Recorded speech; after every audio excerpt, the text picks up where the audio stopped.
Great events often have humble beginnings. Consider a quiet pond. Still, the water is like a sheet of glass. Until I throw a stone. Such a small thing, but soon ripples engulf the whole of the lake. The Jinnu also have humble origins. Once primitive creatures, they were fortunate enough to live near the enchanted pools within the Veil. The magic of the pools expanded their minds and grew their bodies until they became one of the great ancient cultures of Pandaria. The wisest of the Jinnu are very wise indeed. They can speak to the rivers the way you and I would consult our elders. In the whispering waters, they can hear the future. Think about it. The smallest voice can change the world. Consider that, friend, the next time you decide to start throwing stones.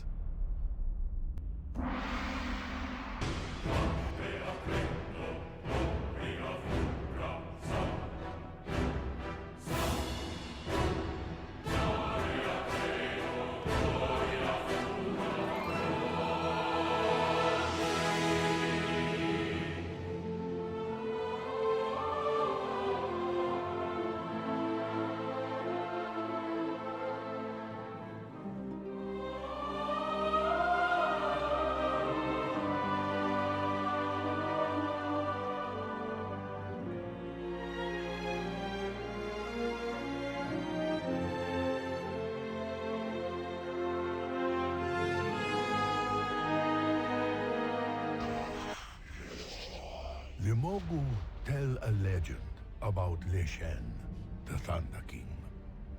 It is said that he tore out the very heart of the Mogu god, and from that hateful act, he gained power over wind and storm. His followers fell to their knees before him. "We will call you the Lightning King," they said. But Le Shen did not agree. "Lightning strikes in an instant and is over in a flash," he said. "But thunder proclaims the coming of the storm. Thunder quakes the skies long before the lightning strikes, and thunder echoes in the hills long after lightning's power is spent. It is thunder that sends animals cowering and fills the hearts of peasants with dread. Let thunder be my herald, so that my power is felt throughout the land. I will be the Thunder King."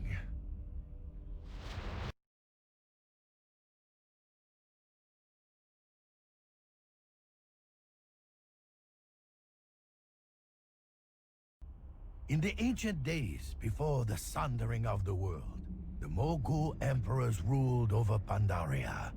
My people were made slaves, and they were afraid. The Mogu were masters of pain and torture, of dark magics and brutal weapons. No Pandaren, Hosen, or Jinnu could resist the power they held. And my people were afraid. It was the Mogu who built the Serpent Spine. The most unlucky of slaves were sent to aid in its construction and defense, to be fodder for the Mantid. And my people were afraid as well. Children of the Titans. They were once a legion of stone, heartless and obedient. By the Titans' command, they fought the terrible servants of the old gods. They shaped the mountains and carved the rivers of the land. And they created a magical cradle of life in a hidden valley that we now call the Vale of Eternal Blossoms. But eventually, the Titans fell silent, and their creations were cursed with flesh. The Mogu grew restless. Many generations later, when the Thunder King united them, they seized upon their legacy. I truly believe now that the Mogu thought they were doing the work of the Titans. They fought against the Mantid and used the powers of the Veil to create new life. Oh, but such terrible works. Parents cannot always be assured of the legacy they will leave behind. How especially true this is when the parents are gods and the children monsters.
When the Sundering ripped apart the continents of Azeroth, we Pandaren thought that the rest of the world had been utterly destroyed.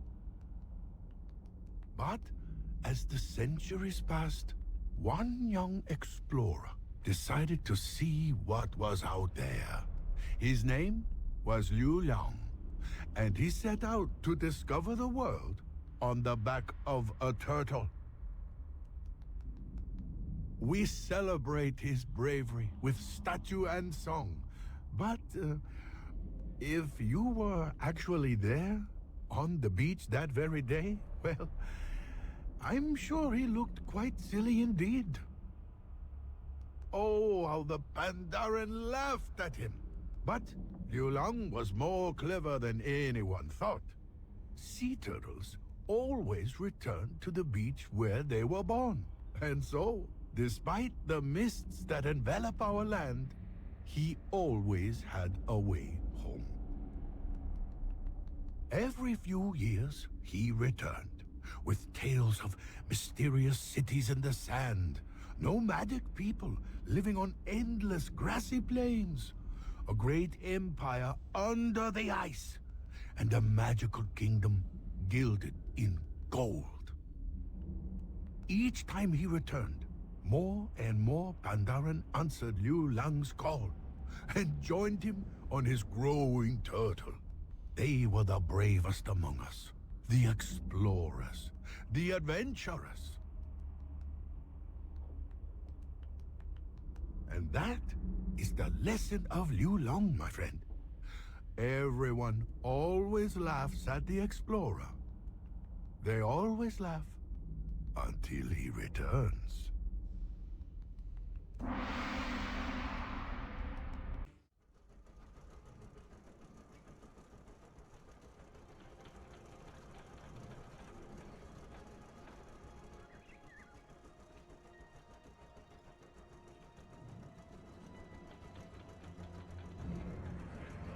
We're gonna turn this place into a sinkhole!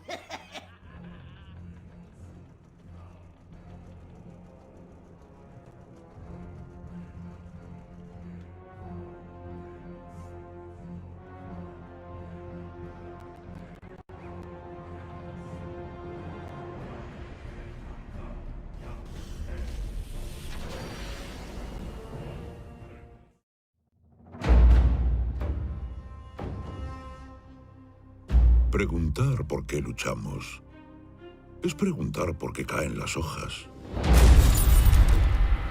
Está en su naturaleza. Tal vez no sea la pregunta adecuada.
qué luchamos? Para proteger el hogar, la familia, para conservar el equilibrio y la armonía. Para mi pueblo, la verdadera pregunta es: ¿por qué merece la pena luchar?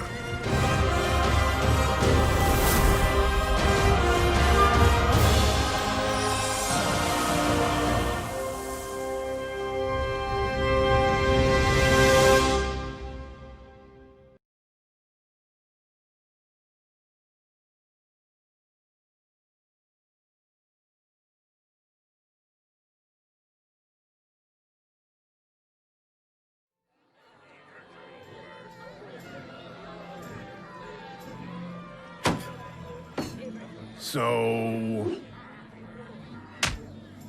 it was a bear? In a hat!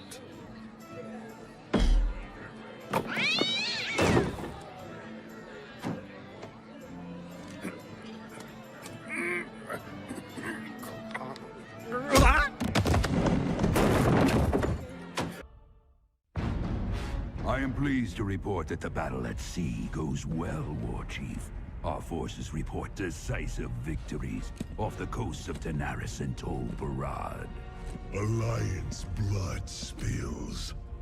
This pleases me, General. There's more. I've received word that our southern fleet engaged an Alliance envoy. We chased the royal flagship until it ran aground. Aground? Where? Apparently, they found a massive, uncharted landmass, shrouded by dense mists. And you let the Alliance get there first! Redirect the invasion fleet. General, you and your best veterans will pave our way. Storm the shore and paint this new continent red! Hemos inspeccionado a fondo los restos, Su Majestad. No hay rastro del almirante Taylor, ni de su navío. 200 naves a mi disposición, y es la de mi hijo la que desaparece. ¿Qué hay de la última transmisión? Ponme lo que tengas. Ataque aéreo de la Horda. Rumbo desviado. Muchas bajas. Naufragamos. Isla inexplorada. El peón blanco está localizado. Repito, el peón blanco está a salvo. Anduin. ¡Ataque sorpresa! ¡Solicitamos ayuda! ¡Si alguien me recibe! Señor, ya hemos enviado a la séptima flota, pero pasarán semanas antes. No hay tiempo que perder. Enviaremos una unidad de élite para reclamar esas tierras y rescatar a mi hijo.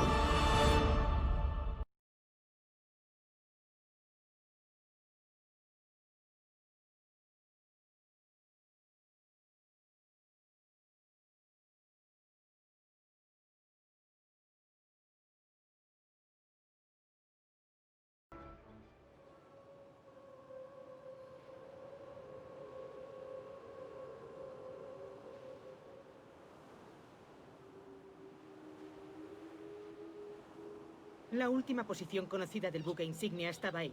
¿Lo veis? Niebla. Nada más que niebla. Un momento. Tierra a estribor. ¡Veo barcos! Son barcos de la Horda. ¡Zafarrancho de combate! ¡Que despeguen los aviones! ¡Despejad las cubiertas! ¡A las armas! ¡A la guerra!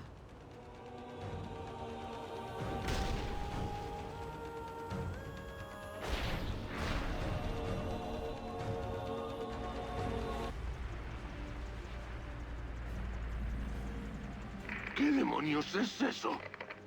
Almirante, la presencia nativa es considerable. Hay estructuras complejas. Menos charla. Centraos en el objetivo. Ya habéis oído a la almirante. Fuego en la base de la Horda. Iniciad el ataque.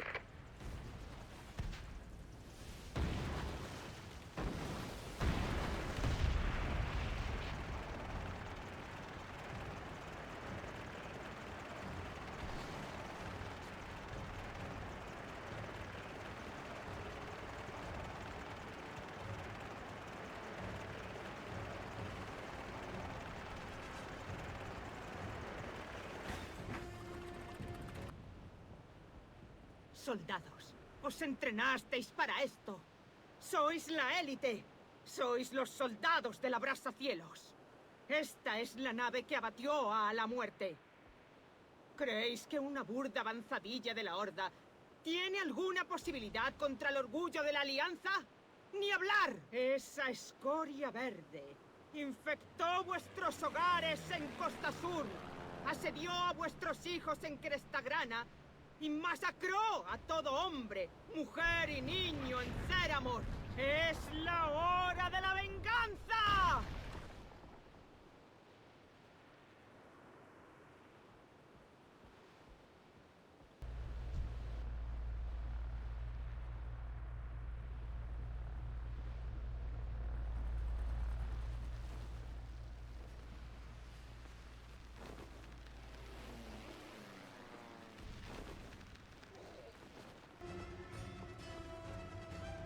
Tomaremos esta tierra con nuestro sudor y vuestra sangre. No puede haber ido muy lejos.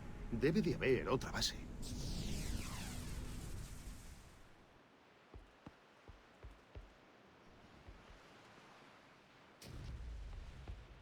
Mantente alerta. Brisa nocturna, informa. ¿Qué ocurre ahí abajo? No hay rastro del buque insignia, y tampoco del almirante Taylor ni del príncipe Anduin. Las tropas de la Horda se dirigen a nado hasta vuestra posición. ¡Abrid fuego! Almirante, creo que quieren rendirse. No están armados, solo intentan salvarse. ¿Crees que dudarán en estrangularos con las manos desnudas? ¡Matadlos a todos! Esto no está bien. Es una masacre. Estaban desarmados. No me encuentro bien. Quizás merecían morir. ¡Salvajes! ¡Qué locura es esta!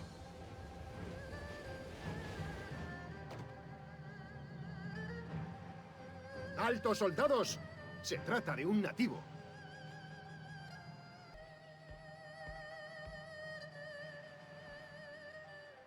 Somos de la Alianza y no pretendemos haceros daño. Pero dime, ¿qué era esa sombra que me has extraído? Este no es lugar para explicaciones. En resumen, tus propias dudas se han manifestado como consecuencia de tus actos. No lo entiendes. Estamos librando una guerra. Lo entiendo perfectamente. Tengo ojos. Pero Pandaria no es como la tierra de la que procedéis. Está viva y respira. Deberíais tener cuidado con la energía que traéis aquí. Y ahora deponed las armas.